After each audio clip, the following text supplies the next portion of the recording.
Well, I am here with Dr. Vanderpool of LiveBeyond. Dr. Vanderpool, how are you doing today? Doing great. How about you?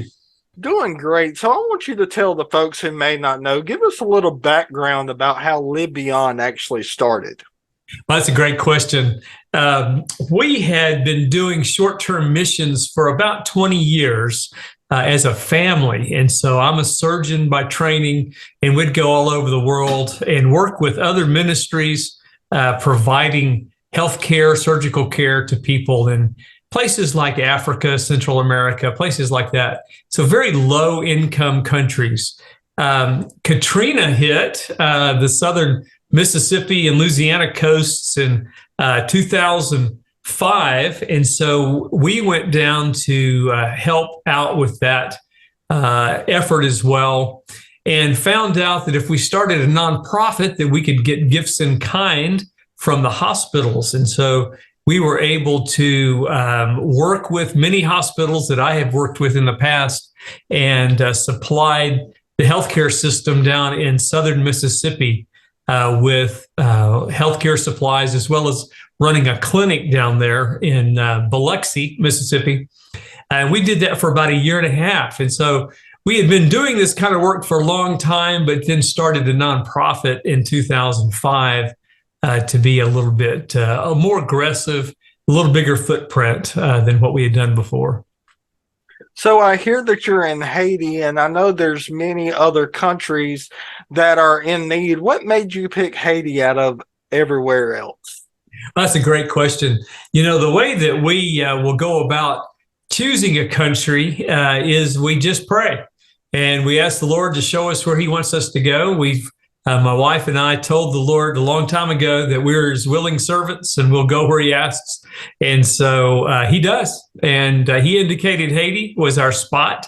This was right after the 2010 earthquake.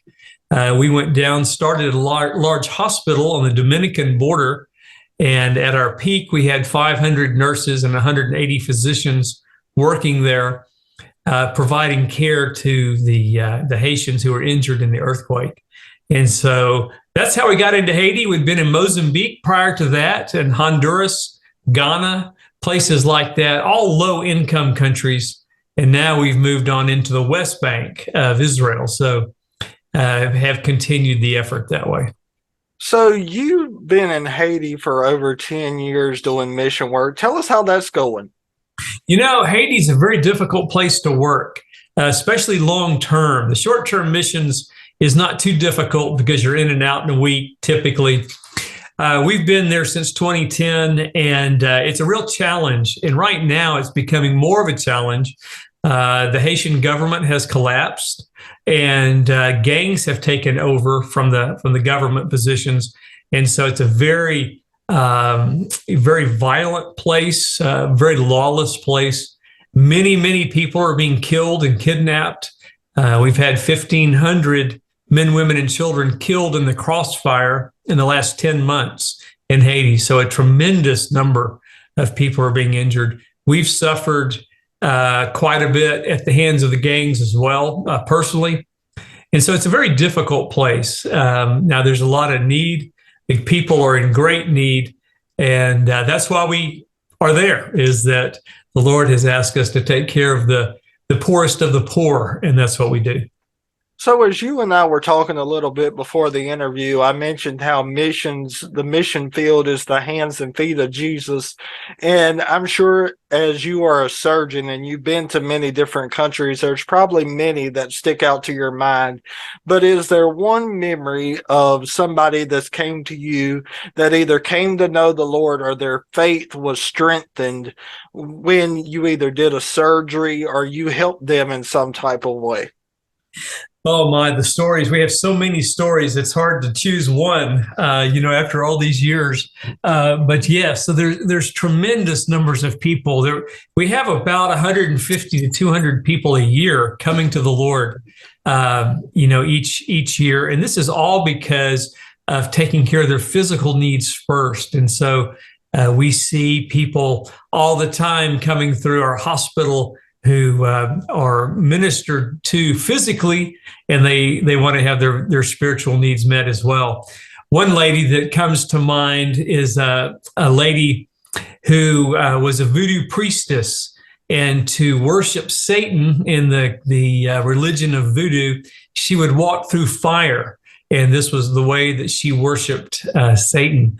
It resulted in her having fourth-degree burns to her feet and lower legs. Her bones were exposed, and she did this over and over, worshiping Satan.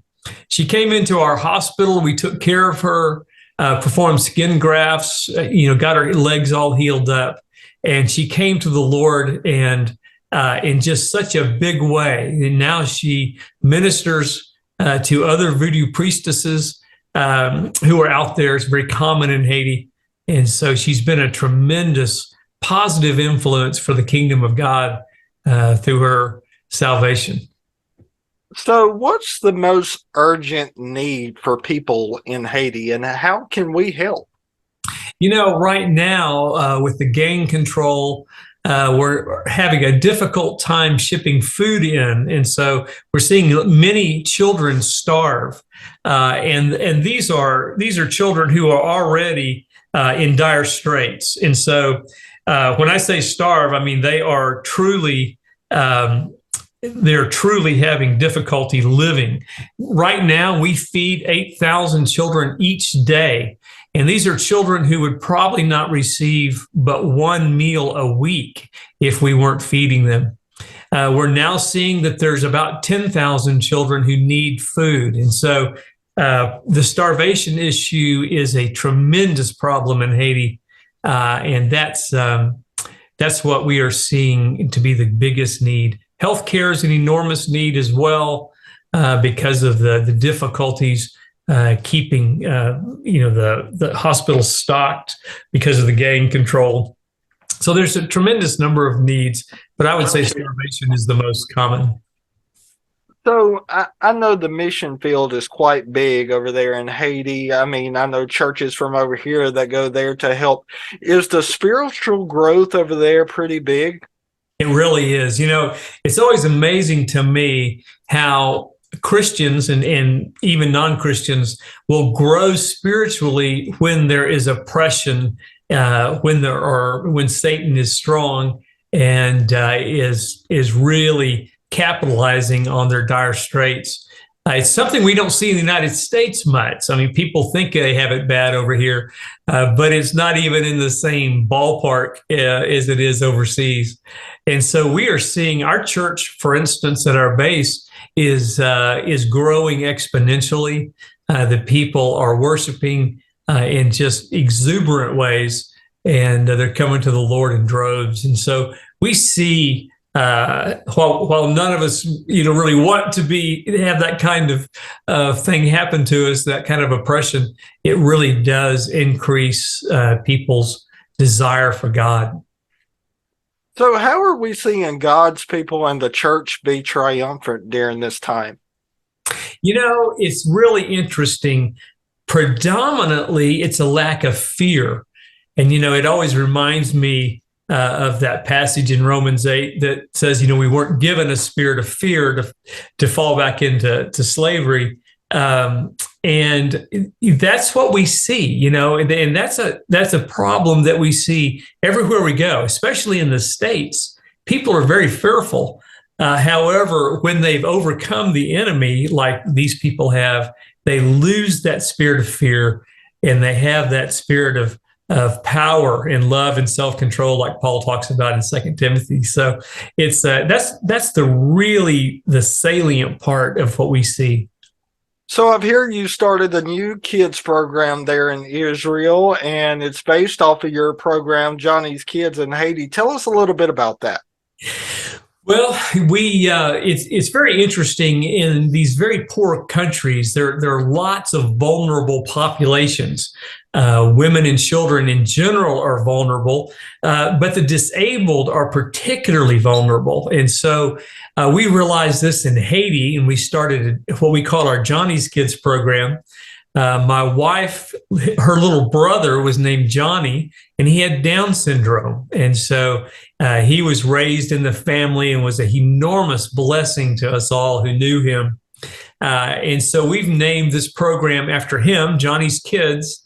And this second program that we've started now in Israel is taking care of the disabled in Israel, and particularly in the West Bank. And so we provide education, physical, speech, and occupational therapy to the children so that they can live an independent life. So besides praying and giving, what other ways can we help? You know, we always are needing people to pray. That's one thing that we never want to minimize, because we always sort of laughingly say, if one person stops praying for us, it'll all fall apart, you know. But the Lord is so kind, and he answers prayers. And that's something that sounds really trite.